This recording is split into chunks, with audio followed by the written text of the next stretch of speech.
اشرفی stories کے دوستو السلام علیکم ورحمۃ اللہ۔ آج ہم آپ کو ایک ایسی کہانی بتا رہے ہیں جسے سن کر آپ بہت ہی غمگین ہو جائیں گے۔ وہ تعلیم کے شعبہ سے منسلک تھی۔ آج اپنی طلباء کو کچھ نیا بتانے کے عزم سے وہ کلاس میں پہنچی، ڈائس پر آئی اور بولنا شروع ہوئی۔ ایک تفریحی بحری جہاز سمندر میں حادثے کا شکار ہو گیا ہے۔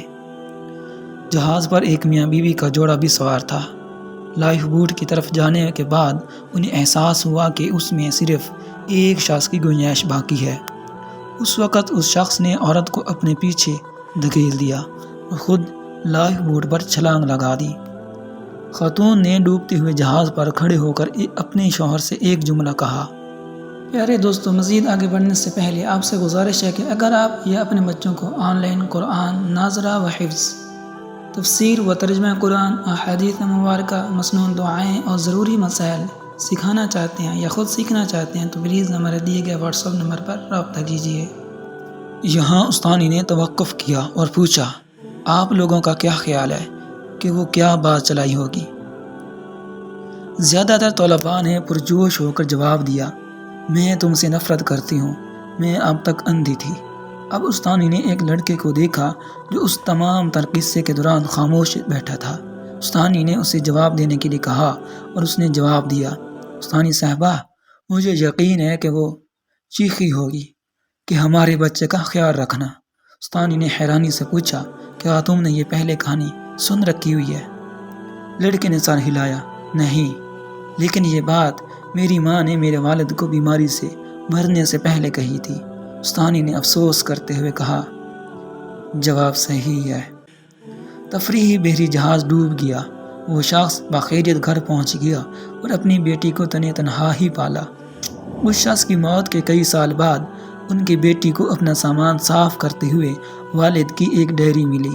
اس ڈائری سے یہ راز آشکار ہوا کہ وہ جب اس کے والدین تفریحی جہاز پر گئے تھے تو ماں کو پہلے سے ہی ایک لا علاج بیماری کی تشخیص ہو چکی تھی۔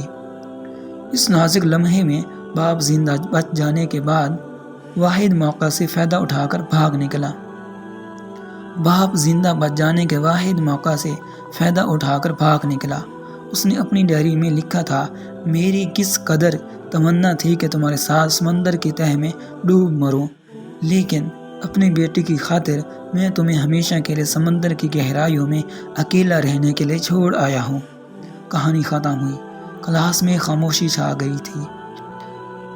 دنیا میں اچھائی اور برائی کا وجود ہے، لیکن ان کے پیچھے بہت سی پیچیدگیاں ہیں جن کو سمجھنا مشکل ہے۔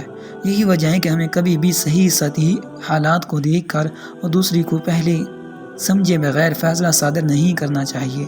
جو لوگ کھانے کا بل ادا کرنا پسند کرتے ہیں، وہ اس لیے نہیں کرتے کہ وہ دولت مند ہیں، بلکہ اس لیے کہ وہ دوستی کو پیسے پر ترجیح دیتے ہیں۔ اور جو لوگ کام میں پہل کرتے ہیں، وہ اس لیے نہیں کرتے کہ وہ بیوقوف ہیں، بلکہ اس لیے کہ وہ ذمہ داری کے تصور کو سمجھتے ہیں۔ اور جو لوگ جھگڑے کے بعد پہلے معافی مانگتے ہیں، وہ اس لیے نہیں کرتے کہ وہ غلط ہیں، بلکہ اس لیے کرتے ہیں کہ وہ اپنے ارد گرد کے لوگوں کی قدر کرتے ہیں۔ اور جو لوگ اکثر آپ کو میسج کرتے ہیں، ایسا اس لیے نہیں کرتے کہ ان کے پاس کرنے کے لیے کچھ بہتر کام نہیں ہے، بلکہ اس لیے کہ آپ ان کے دل میں بستے ہیں۔ ایک دن ہم سب ایک دوسرے سے بچھڑ جائیں گے۔ ہم ہر موضوع اور موقع کے بارے میں گفتگو کو یاد کریں گے اور ان خوابوں کو جو ہم نے مل کر دیکھے تھے۔